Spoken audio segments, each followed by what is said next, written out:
Hello friends, मैं हूं मयंक उपाध्याय और आपका स्वागत करता हूं E maths Mayank sir YouTube channel के एक नए वीडियो लेक्चर में।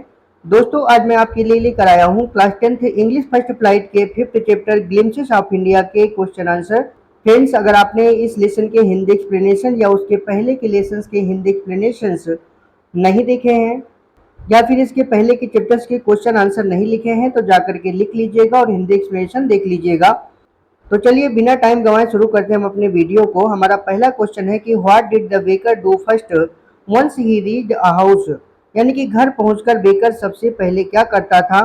तो फ्रेंड्स, इसका आंसर है कि the baker would first greet the lady of the house by saying good morning, यानी कि बेकर सबसे पहले घर की मालकिन का गुड मॉर्निंग कहकर अभिवादन करता था। He would then place the basket on the vertical bamboo, फिर वह टोकरी को ऊर्ध्वाकार बांस पर रख देता था। And deliver the loaves to the servant, और डबल रोटियां नौकरानी को दे देता था। तो फ्रेंड्स, हमारा दूसरा क्वेश्चन है कि why was the bakers furnace essential in the traditional Goan village, पारंपरिक गोवा के गांव में बेकर की भट्टी क्यों जरूरी थी। तो फ्रेंड्स, इसका आंसर है कि बोलिन house had to be prepared during Christmas and other festivals, यानी कि क्रिसमस तथा दूसरे त्योहारों के दौरान बोलिन हाउस तैयार करना पड़ता था, या कह सकते हो कि बोलिन हाउस बनाना पड़ता था। The mothers used to prepare sandwich on the occasion of their daughter's engagement. माताओं को अपनी बेटी के शादी में सैंडविच तैयार करने होते थे, या कह सकते हो कि सैंडविच बनाने होते थे। So the baker's furnace was essential. इसलिए बेकर की भट्टी आवश्यक थी, या कह सकते हो कि जरूरी थी। तो फ्रेंड्स, हमारा तीसरा क्वेश्चन है कि from whom have the inhabitant of Kurg descended as per the legend, यानी कि कहानी के अनुसार कुर्ग के निवासी किस वंश के हैं। तो फ्रेंड्स, इसका आंसर है कि एज पर द लीजेंड, यानी कि कहानी के अनुसार a part of Alexander's army, यानी कि सिकंदर की सेना का एक भाग went south and settled in Coorg, दक्षिण की ओर गया और कुर्ग में बस गया। When they found that they could not return home, जब उन्होंने पाया कि वो घर नहीं लौट सकते। अर्थात कहानी के अनुसार सिकंदर की सेना का एक भाग दक्षिण की ओर गया और जब उन्होंने पाया कि घर नहीं लौट सकते तो यहाँ कुर्ग में बस गए। They married among the locals, उन्होंने स्थानीय लोगों से विवाह कर लिया। And their descendants are the Kodavus, और उनके वंशज कोडाऊ लोग हैं। तो फ्रेंड्स, हमारा चौथा क्वेश्चन है कि describe the wildlife of Coorg, Coorg के वन्य जीवन के बारे में लिखें। तो फ्रेंड्स, इसका answer the wildlife of Coorg consist animals like langurs, squirrels, loris, macaques and elephants, यानी कि कुर्ग के वन्य जीवन में लंगूर, गिलहरी, लॉरिस पक्षी, मैकाक बंदर और हाथी जैसे जीव शामिल हैं। And the birds spotted in Coorg are kingfisher, और कुर्ग में देखे जाने वाला पक्षी किंग फिशर है। तो फ्रेंड्स, हमारा पांचवा क्वेश्चन है कि describe any two tourist place of Coorg, Coorg के किन्हीं दो पर्यटक स्थानों के बारे में लिखें। तो फ्रेंड्स, इसका आंसर है the climb of Brahmagiri hills brings you into a panoramic view of entire misty landscape of Coorg, यानी कि ब्रह्मगिरी की पहाड़ियों पर चढ़ने से कुर्ग की संपूर्ण धुंध से भरी धरती का मनोरम दृश्य दिखाई देता है। A walk across the rock bridge leads to the 64 एकड़ आइलैंड ऑफ निसर्गधामा, यानी कि रस्सियों के पुल पर जाने से 64 एकड़ का निसर्गधाम टापू आता है। तो फ्रेंड्स, हमारा छठवां क्वेश्चन है कि where were Rajveer and Pranjal going and why, Rajveer और प्रांजल कहाँ जा रहे थे और क्यों। तो फ्रेंड्स, इसका आंसर है कि Rajvir and Pranjal were going to Assam, Rajvir और प्रांजल आसाम जा रहे थे। As Pranjal had invited Rajvir to spend summer vacation in Assam, क्योंकि प्रांजल ने राजवीर को आसाम में गर्मी की छुट्टियां बिताने के लिए आमंत्रित किया था। तो फ्रेंड्स, हमारा सातवां क्वेश्चन है कि this is a tea country now, explain this with reference to Assam, यानी कि अब यह चाय का देश है, इस कथन के आधार पर असम के विषय में बताएं। तो फ्रेंड्स, इसका आंसर है आसाम है the world's largest concentration of tea plantation, यानी कि असम संसार में चाय के बागानों का सबसे बड़ा केंद्र है, या कह सकते हो कि संसार में असम में चाय के बागानों की सबसे अधिक सघनता है। A large number of tea gardens can be found there, वहाँ चाय के बागानों की एक बड़ी संख्या पाई जाती है, या कह सकते हो कि वहाँ बड़ी संख्या में चाय के बागान पाए जाते हैं। And most of the tree grown in Assam is supplied all over the world, और आसाम में उगाई गई अधिकांश चाय की आपूर्ति पूरे संसार में की जाती है, यानी कि पूरे संसार में चाय सप्लाई की जाती है। तो फ्रेंड्स हमारा 8वां क्वेश्चन है कि in what ways is China related to tea. चीन किस प्रकार चाय से संबंधित है? तो फ्रेंड्स इसका आंसर है कि tea was first drunk in China. चाय सबसे पहले चीन में पी गई थी। एंड द वर्ड्स चाय एंड चीनी आर फ्रॉम चाइनीज लैंग्वेज। यानी कि चाय और चीनी शब्द चाइनीज भाषा के हैं, या कह सकते हो चाइनीज भाषा से लिए गए हैं। There is also a legend about a Chinese emperor. और चीन के सम्राट के बारे में एक कहानी भी है। तो फ्रेंड्स हमारा 9वां क्वेश्चन है कि describe the dress of bakers. यानी कि बेकरी की ड्रेस के विषय में वर्णन करें, या कह सकते हो कि बेकर लोगों की पोशाक का वर्णन करें। तो फ्रेंड्स इसका आंसर है the bakers had a peculiar dress earlier known as the kabai. यानी कि बेकरों की एक विशेष पोशाक होती थी जिसे पहले कबाई के नाम से जाना जाता था। It was one piece long frock reaching down to the knees. यह घुटनों तक पहुंचने वाली एक पीस की लंबी फ्रॉक होती थी। तो फ्रेंड्स हमारा 10वां क्वेश्चन है कि how did the bakers make his entry. Baker अपना हिसाब कैसे रखते थे? तो फ्रेंड्स क्वेश्चन हमने बुक के कॉपी पेस्ट कर दिए थे, इसलिए यहाँ पे हिसाब रखना लिखा हुआ है।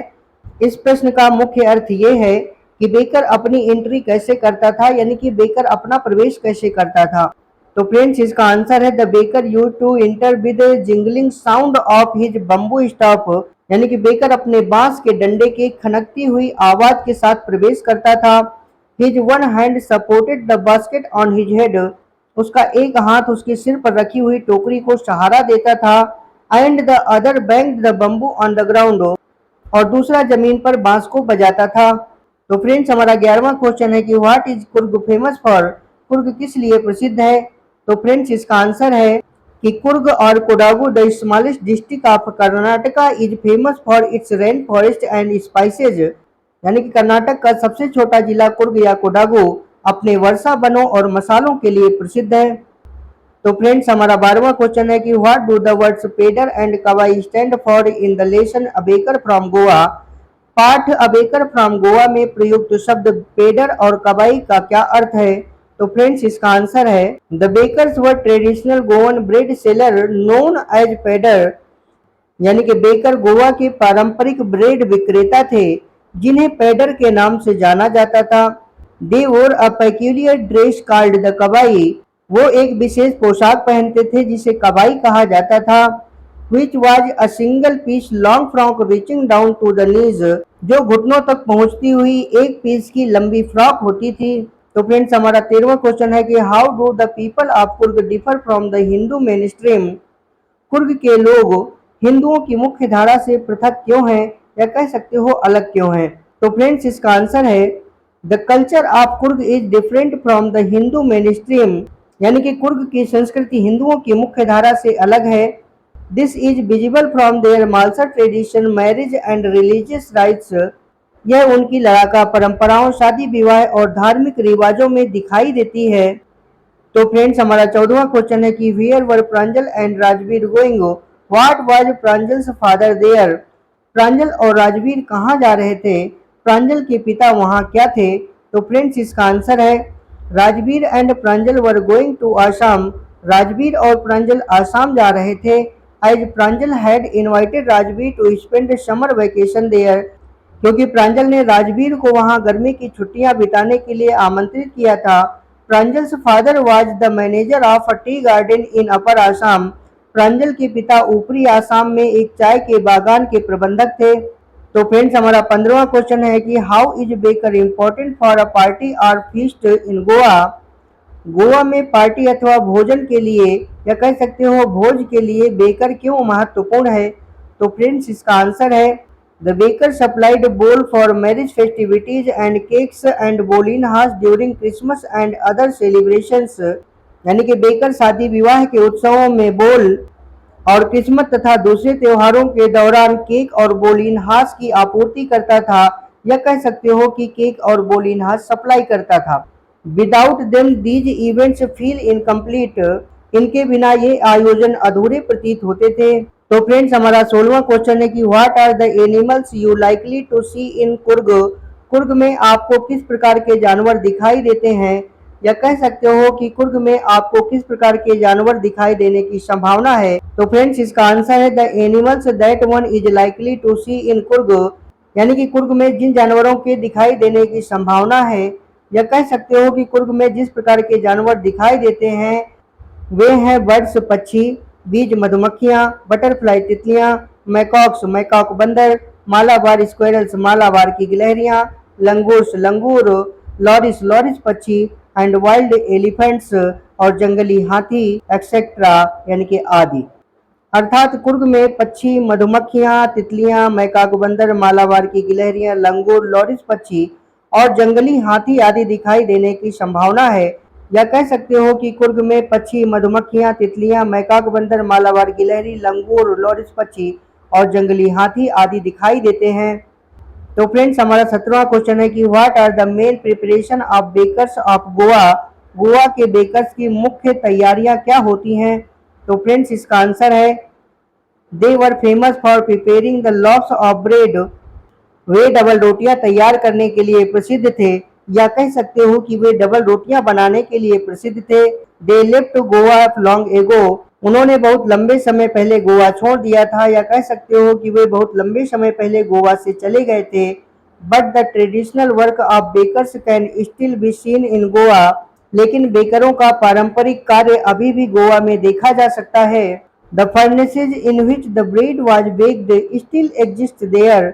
यानी कि वो भट्टियां जिनमें ब्रेड सेकी जाती थी अभी भी वहां अस्तित्व में है। तो फ्रेंड्स हमारा 18वां क्वेश्चन है कि what does the writer say about the T from Assam. यानी कि टी फ्रॉम आसाम के बारे में लेखक क्या कहता है? तो फ्रेंड्स इसका आंसर है कि Assam tea is considered to be the best tea. यानी कि आसाम की चाय सबसे अच्छी चाय मानी जाती है। As it has the largest concentration of tea plantation in the world. क्योंकि यह चाय के बागानों का सबसे बड़ा केंद्र है, या कह सकते हो कि यहाँ चाय के बागानों की सबसे अधिक सघनता है। The weather and environmental conditions are perfect here to go tea plants. यहाँ चाय के पौधे उगाने के लिए मौसम तथा पर्यावरण की स्थितियाँ बिल्कुल उपयुक्त हैं। तो फ्रेंड्स हमारा 19वां क्वेश्चन है कि which area is inhabited by proud martial race and wild creatures. यानी कि किस क्षेत्र में लड़ाके लोगों की नस्लें और जंगली जीव रहते हैं या निवास करते हैं? तो फ्रेंड्स इसका आंसर है कि Coorg the land of rolling hills.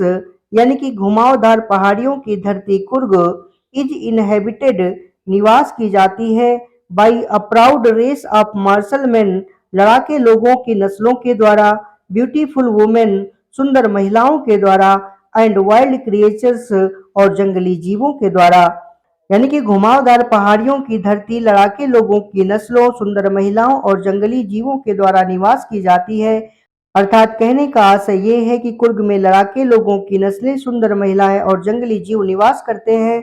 तो फ्रेंड्स देरी किस बात की, सबसे पहले वीडियो को लाइक करिए और चैनल को सब्सक्राइब कर दीजिए और साथ ही बेल आइकन भी दबा दीजिए ताकि आने वाली वीडियोस की नोटिफिकेशन आपको टाइम पर मिल जाए। और हाँ, अगर आपने इसके पहले के लेसन्स के हिंदी एक्सप्लेनेशंस नहीं देखे हैं या फिर उनके क्वेश्चन आंसर्स नहीं देखे हैं तो जाकर के देख लीजिएगा, लिंक डिस्क्रिप्शन में दिया हुआ है।